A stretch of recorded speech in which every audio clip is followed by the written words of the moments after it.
Session 8, The Worry Buster. One of the great aims of life is to achieve your own peace of mind. And the reason why so few people have peace of mind is because they don't set it as an important enough goal. And if they do, they don't take the time to understand what stands between them and peace of mind. Now, we talked earlier about one of the major obstacles or major pairs of obstacles are negative habit patterns, the fear of failure, the fear of rejection. Those rob us of an enormous amount of peace of mind. We also talked about feelings of guilt, feelings of inadequacy, feelings of worthlessness, feelings of undeservingness, and so on. They also rob us of peace of mind. And I want to talk in this session about the last, if you like, key to this discussion on negative emotions, what we call negative imagination.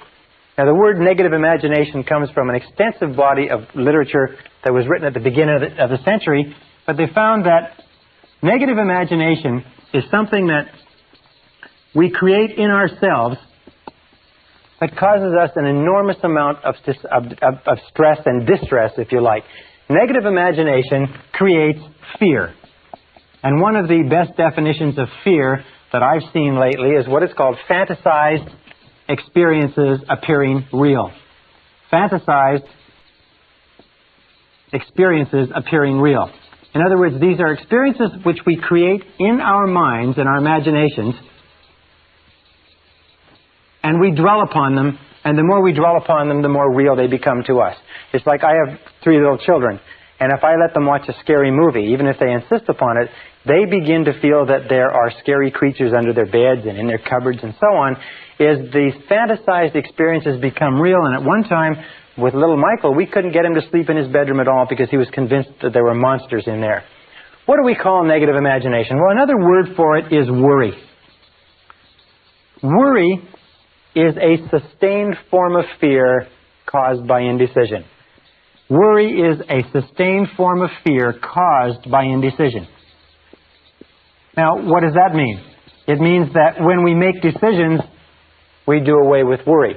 A study was done some years ago where many thousands of people were surveyed and asked what were they worrying about at the current time. And they accumulated it all up and they found this is what people worry about. 40% of the worries that people had were things that never happened. When they went back later, they found that the things they were worried about would never happen. They were going to be late, or they'd lose a job, or they wouldn't work out on a date or a relationship. The next figure, 30%, were things that were in the past, that had already happened and nothing could be done about. There were 12% of worries were worries about health. In most cases, needless worries. The thought that they had a pain or an illness or an ailment or something else that didn't turn out to be true. 10% of the things people worried about were petty worries. They were worried about whether or not they had enough change in the parking meter, whether or not someone would phone them. Really irrelevant worries. Only 8% of the worries were about anything substantial at all, and of those 8%, half, or 4%, were totally outside the control of the person. They were worried about whether Red China would invade northern Vietnam and things like that. I think things that the person could have nothing to do about anyway. So basically, the research shows that as much as 96% of everything that we worry about or more is irrelevant. It never happens. It's not worth worrying about at all. But where does worry come from? Well, worry comes from a worry mentality. As a matter of fact, if you were brought up in a family where your mother or father was a worrier, they worried all the time, then you're probably a worrier too. It's a conditioned response. You saw them worrying, you want to be like your mommy and daddy because they're the most important people in your world, so you worry too. And I've seen little kids 4 and 5 years old that are really good, accomplished worriers, and they and their parents will sit together and worry, even though there's nothing involved. But it's fantasized experiences appearing real. Our job is to eliminate worry, and I'd like to give you 2 or 3 simple ideas that you can use. Number 1, which is one of the most popular of all, is just simply this. It's live one day at a time. Live one day at a time. Just don't worry about what might happen tomorrow. Don't worry about what may happen a year from now or 6 months from now. Just do the very best you can right now. There's a beautiful line from Teddy Roosevelt. He said something to the effect that do what you can where you are with what you have and don't worry about the rest.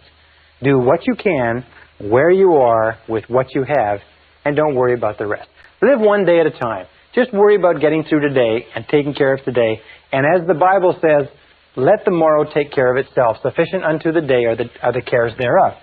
Number 2 key to dealing with worry, and I have an enormous number of challenges that I face in my business life, is get the facts. This is so important. Get the facts. Not the apparent facts, not the quick facts, not the facts that seem obvious, but get the real facts. Take the time to look into a situation and find out what the real truth of the matter is. I have found that most worry situations evaporate if you get enough facts. You hear that somebody has done something or not done something. You hear about a change in your business or your personal life or change in one of your relationships. Find out.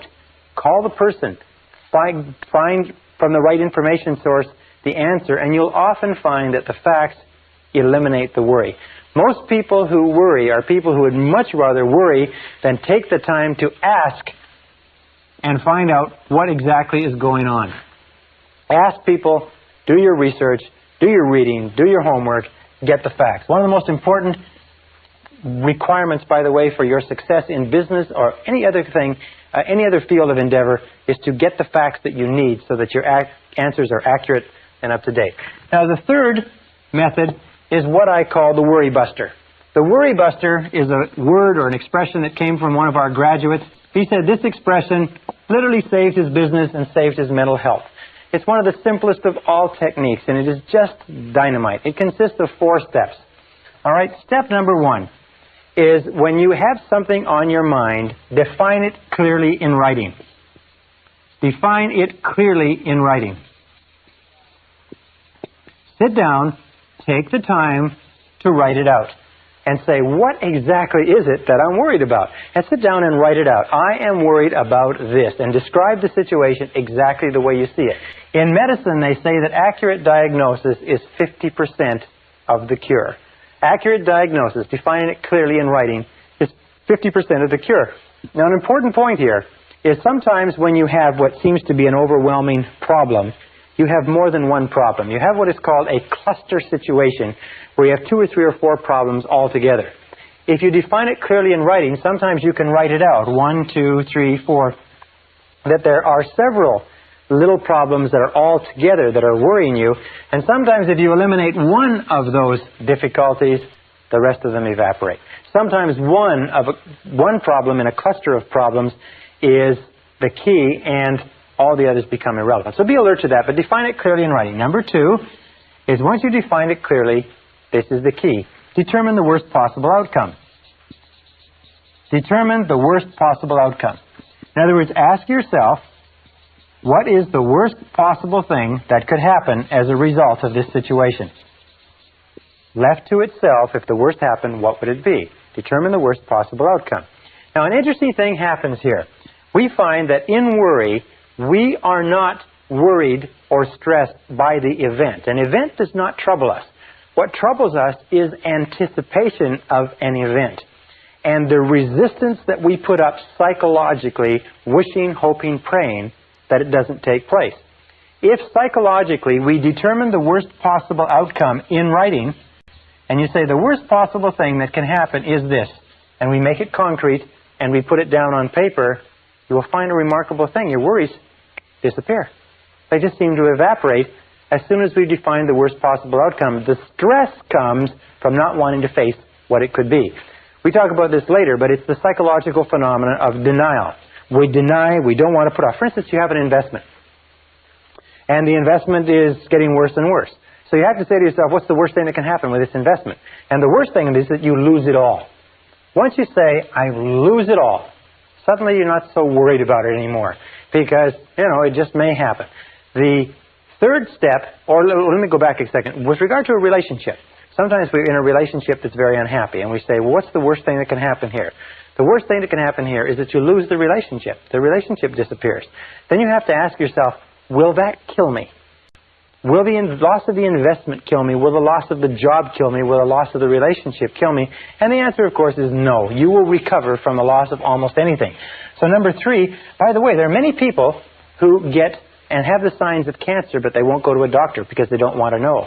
The stress of not knowing actually exacerbates the course of the disease, and finally when they do have to go to a doctor, it's gone so far the doctor can't save them. But the stress of not facing the possibility keeps them away from a doctor long past the point where a doctor could help them. Number 3 is resolve to accept the worst should it occur. Resolve to accept the worst should it occur. This is not passive and this is not fatalistic. Just say, if nothing could be done and this were to happen, I will accept it. I have a saying which I use that is, what cannot be cured must be endured. What cannot be cured must be endured. So you say, well, all right, if this happens, I'll accept it and I'll learn to live with it. I'm not going to let it break me. I'm not going to let it kill me. And then number 4 is begin immediately to improve upon the worst. Begin immediately to improve upon the worst. What does that mean? It means you've now accepted that it might happen, and you've now decided that you will live with it should it occur, and now you do everything you possibly can to work back and make sure that the worst doesn't occur. In business, by the way, this is called the mini-max regret analysis.